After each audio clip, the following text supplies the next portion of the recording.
بسم اللہ الرحمن الرحیم۔ السلام علیکم ورحمۃ اللہ وبرکاتہ۔ حدیث نبوی صلی اللہ علیہ وسلم ہے، ہم حج کے ارادہ سے نکلے، جب ہم مقام شرف میں پہنچے تو میں حائضہ ہو گئی اور اس رنج میں رونے لگی کہ رسول اللہ صلی اللہ علیہ وسلم تشریف لائے۔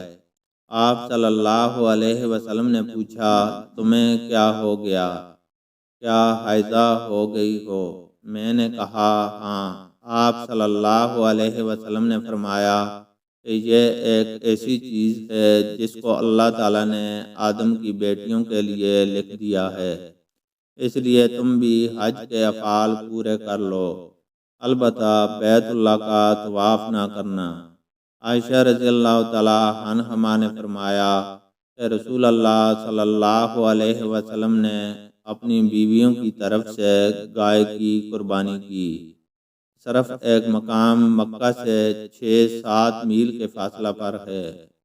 اللہ تعالیٰ سے دعا ہے کہ وہ ہمیں قرآن اور حدیث کو سننے، سمجھنے اور اس پر عمل کرنے کی توفیق عطا فرمائے۔ آمین۔